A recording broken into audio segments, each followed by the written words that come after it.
И снова у вас патриот. Ломается не одно, так другое. Не ломаться, так брякать начинает. Вот издержки нашего производства. Вот кардан рулевой в шлицах забрякал.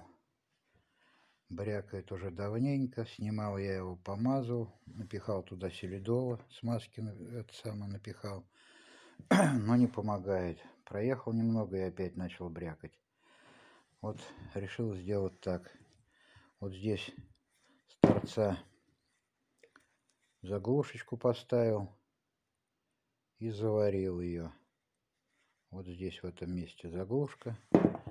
Просверлил дырочку, поставил тавотницу, чтобы не снимать его, мазать можно было.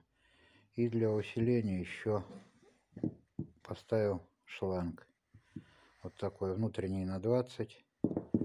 Поставлю по 2 хомута, 2 здесь и 2 на том.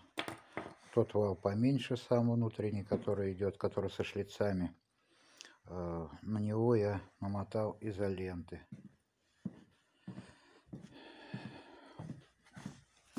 На него изоленты намотал, чтобы... Короче, не стал я его снимать. И вот так вот намотал изоленты. Вот здесь как раз место получится мне посадить его, и она станет на место. Вот здесь хомутик поставлю, 1 и 2, 2 хомутами прижму. Ну и посмотрим, что будет. Ну все, пока.